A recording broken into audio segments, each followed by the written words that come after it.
Voilà, donc nous suivons pas à pas ces stations qui nous mènent jusqu'à la mort du Christ et puis la mise au tombeau. On n'évoque pas encore, puisqu'on est le vendredi saint, on joue le jeu du temps de la semaine sainte, on n'évoque pas encore la résurrection et on finit avec cette 14e station qui est la mise au tombeau du Christ.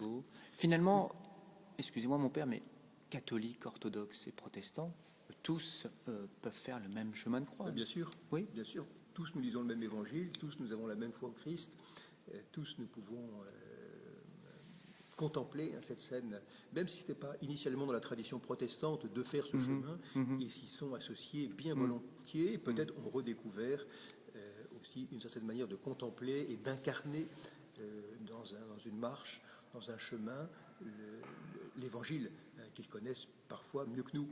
Oui, et alors justement, nous avons interviewé le pasteur Jens Trans, je ne sais pas si vous connaissez, qui est responsable de l'œcuménisme au sein de la Fédération protestante. Et c'était au moment, justement, le mercredi des cendres. Ah oui. Et alors eux, ils le fêtent plus ou moins. Les orthodoxes, c'est une semaine après. Mais finalement, le chemin de croix réunit tous les chrétiens. Bien sûr, heureusement. On se retrouve tous autour de la croix du Christ, on se retrouve tous dans le mystère du salut, de la rédemption, et on fêtera tous Pâques, évidemment, de manière unie. C'est le fondement de la foi chrétienne. C'est le mystère de notre baptême, et c'est la force qui nous réunit. C'est notre Alors, foi commune. on parle beaucoup d'ignorance, on parle beaucoup de société. Le monde des religions avait écrit « La France devient-elle athée ?» ou l'est-elle il y a une ignorance, et puis d'un certain côté, il y a ce genre d'événement qui pousse à croire que finalement l'ignorance n'est pas si réelle que ça et que les gens sont prêts à s'engager.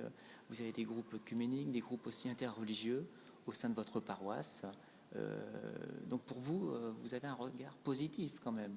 Oui, il faut proposer une participation qui soit adaptée au mode de vie aujourd'hui, qui soit adaptée à la recherche des gens. Oui, un chemin de croix, ça reste très populaire. On voit des gens qui ne sont pas des pratiquants réguliers, qui viennent vivre cette démarche, qui pour eux est forte, symbolise quelque chose.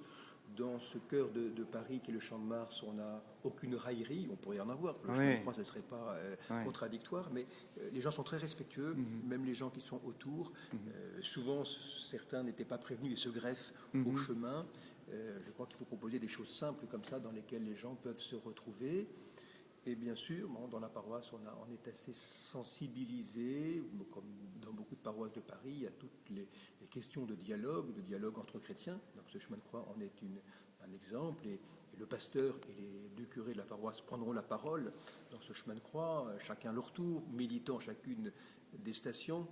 Nous sommes répartis les stations quant à leur méditation avec le pasteur et l'autre curé.